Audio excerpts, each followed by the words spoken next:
Hey there, son.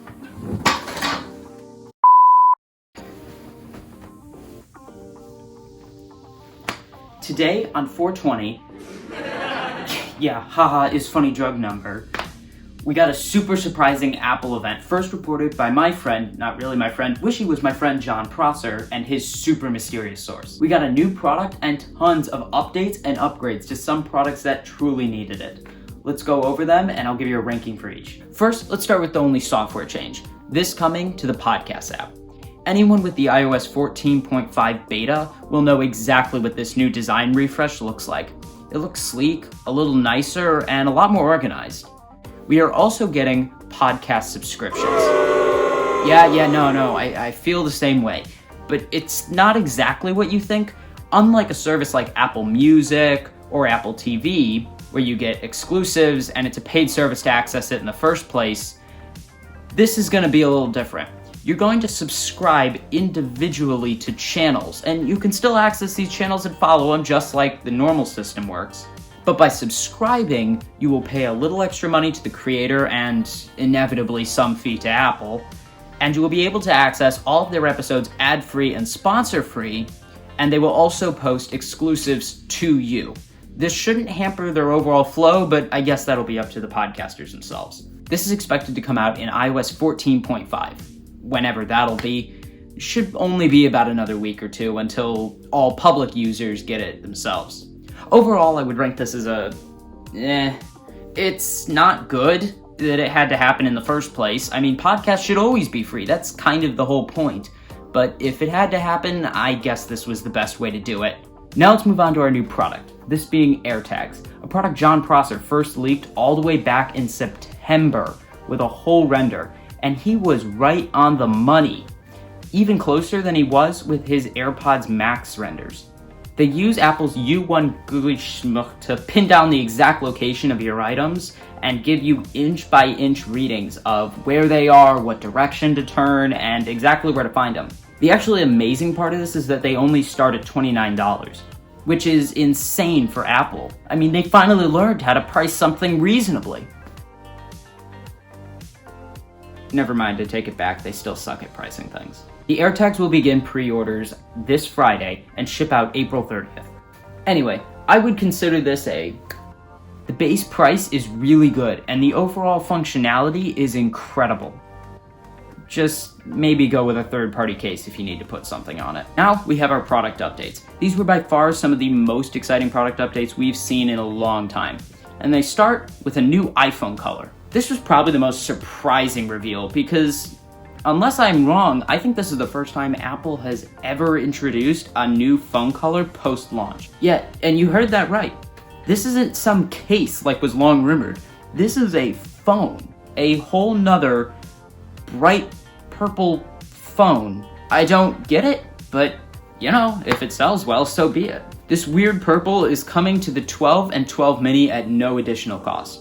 However, if you already bought one, you're out of luck. You can't change your colors. Trust me, I tried. It's also upsetting because us people who use Pro iPhones still don't get any fun colors. We just get the boring, dull colors. It was amazing that we actually got a blue this time. Orders start this Friday and will start shipping and delivering out on the 30th. Next, we get the next generation of Apple TV 4K. The box itself isn't changing very much, just some overall spec bumps, no design changes. But the nice part is, the actual frustrating part of the Apple TV is actually changing. All of you Apple TV owners out there all very well know exactly what I'm talking about. It's the remote. Apple did something incredibly innovative and actually got rid of that stupid touchpad and replaced it with something far better. An iPod click wheel. No, I'm not joking. Look at this. You see that? That's a click wheel. That's a click wheel. And then they did something incredibly brave and innovative and actually put a power button and a mute switch on the remote, which is only something remotes have had since only the beginning of remotes itself. Jokes aside, I do truly think that this is actually going to make the Apple TV 4K a lot better. A big reason that people kept not getting it is because they were constantly turned off by that remote and every one of their friends who did own it telling them to avoid it at all costs. myself included. The price starts at $180 for the base 32GB model and go all the way up to $200 for the 64GB model. The specs are the same across both. Overall, I would rank this as it's not exactly what the rumors suggested we'd be getting, but it very much is changes the Apple TV definitely needed to make. And hey, I might actually buy one now.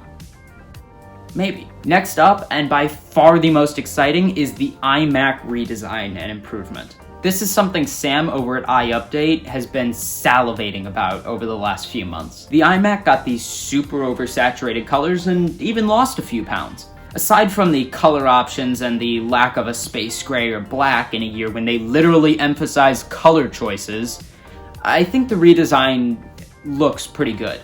But see that? See that bezel? And you see the bezel here? This, not okay.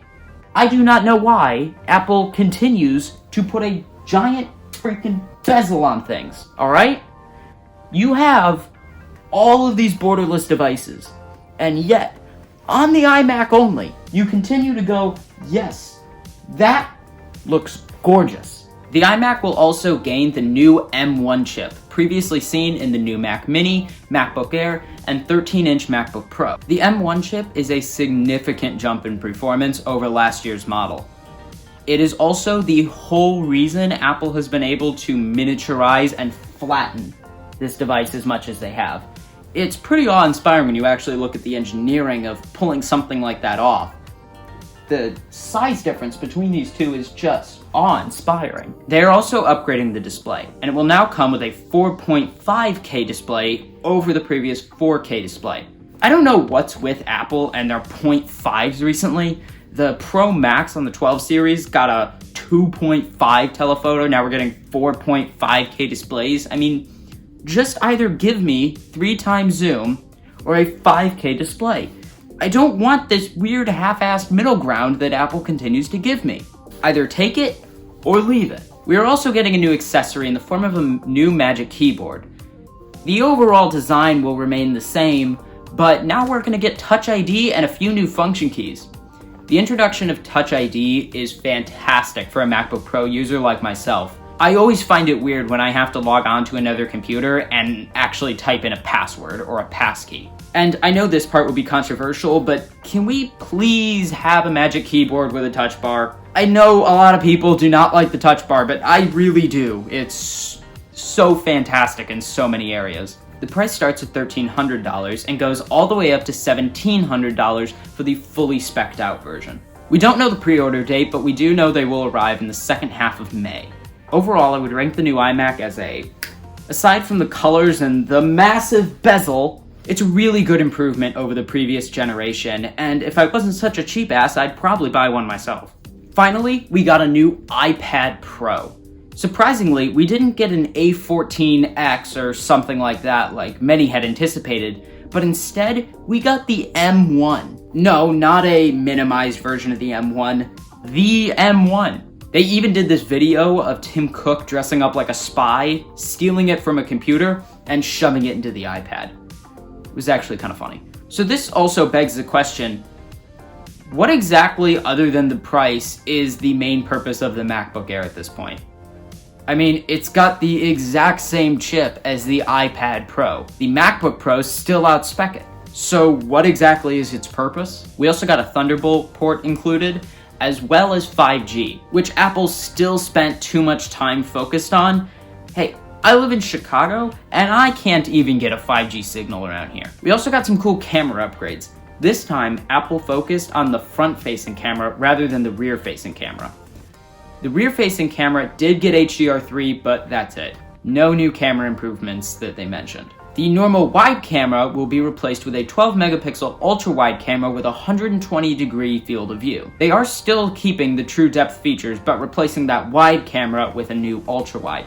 It does appear to be the same size and it still fits in the bezel. Don't worry, we're not getting notched iPads yet. This is so they can use the new feature they announced called Center Stage. This allows the camera to zoom, focus, and move to keep you or your group in the center of the shot. I was actually pretty impressed to see this feature, because it's not very often Apple actually does something innovative. The one complaint I have is, even with all of these camera upgrades and feature improvements to the front-facing camera, for some ungodly reason, they still kept it on the short side at the top instead of moving it to the long side, even though they spent half of the presentation showing off FaceTime, Zoom calls, and video meetings. Sometimes I really just do not understand Apple's design team. That's all the features and changes for the smaller 11-inch model.